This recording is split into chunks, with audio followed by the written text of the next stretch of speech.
गणपति बप्पा के विसर्जन के बाद लोग क्यों रोते हैं? क्योंकि लोग गणपति बप्पा का विसर्जन नहीं बल्कि उनका घोर अपमान करते हैं और ऐसा बहुत शहर में हो रहा है। आजकल के लोग दिखावे के लिए गणपति बप्पा की बड़ी बड़ी मूर्ति ले आते हैं, लेकिन मुझे एक बात बताओ, क्या छोटी मूर्ति में भगवान नहीं होते? और 10 दिन तो ऐसे पूजा करते हैं जैसे उनके घर भगवान आए हों और 11वें दिन कोई उसे देखता तक नहीं, मानो जैसे उनके घर कोई पराया आया हो। तब कहा जाता है सच्चा प्यार या फिर दिखावा। और सबसे गलत चीज पता है क्या है? हर कोई आरती के समय और आगमन के समय और प्रसाद के समय आ जाता है, मगर जब बात आती है उन्हीं बप्पा को विसर्जन के बाद नदी साफ करने की, तो लोग कहते हैं टाइम नहीं है, ऐसा बोलकर बात को वहीं टाल दिया जाता है। क्या ये सही है क्या? क्योंकि बप्पा को लाने और विसर्जन करने तक हम बहुत इज्जत दिखाते हैं, मगर विसर्जन के बाद उसे कोई देखता तक नहीं। विसर्जन का सही अर्थ क्या है? जब वेद व्यास जी ने गणेश जी से महाभारत लिखने का निवेदन किया, तब गणेश जी ने एक शर्त रखी कि वह बिना रुके लगातार महाभारत का पाठ लिखेंगे। वेद व्यास जी ने यह शर्त मान ली, लेकिन लगातार 10 दिनों तक महाभारत लिखने के कारण गणेश जी का शरीर अत्यधिक गर्म हो गया। तब 11वें दिन वेद व्यास जी ने तुरंत गणेश जी के शरीर पर चंदन का लेप लगाया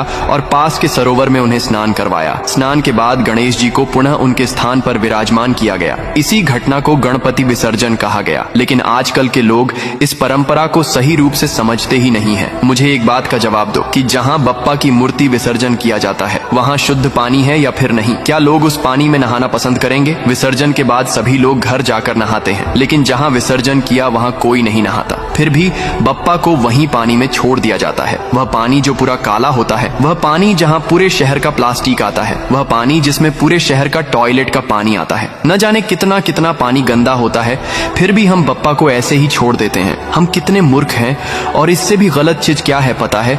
लोग अपने माता पिता या फिर दादा दादी की अस्थियां गंगा नदी में विसर्जित करने जाते हैं और बप्पा को कहीं पर भी छोड़ देते हैं। 10 दिन पूजा करके लोग यह मांगते हैं, है विघ्नहर्ता हमारे विघ्न दूर करना, लेकिन 11वें दिन बप्पा को ही दूर कर देते हैं। पुराने समय में जब विसर्जन किया जाता था, तब नदी का पानी बिल्कुल साफ होता था। तब पानी में बहुत सारे जीव रहते थे, लेकिन आज ना ही पानी शुद्ध है और ना ही पानी में कोई जीव रहते हैं। आज पानी में रहता है तो सिर्फ बस प्लास्टिक। सबको यही लगता कि ये चीज बहुत ही गलत है, लेकिन करता कोई नहीं। तो हम और आप क्या कर सकते हैं? पीओपी वाले बप्पा को ना लाकर मिट्टी वाले बप्पा को लाए तो पानी में जल्दी घुल जाएंगे। बड़ी मूर्ति को ना लाकर छोटी मूर्ति लाए। और इन सबसे अच्छा तरीका ये है कि बप्पा को शुद्ध पानी से स्नान कराकर वापस अपने घर लाए और सभी देवी देवता के साथ बप्पा की भी रोज पूजा करें। और जब समय मिले तब गंगा नदी या फिर कुएं में बप्पा को प्रवाहित कर देना। और इतना आपसे ना हो सके तो बस ये संदेश आप अपने दोस्तों को शेयर करें। पहले ये संदेश सबको नहीं मिलता था, लेकिन आज सोशल मीडिया है, इसलिए इसके जरिए बहुत कुछ बदल सकता है। दोस्तों, अभी भी समय है, क्या पता आने वाले समय में सब कुछ बदल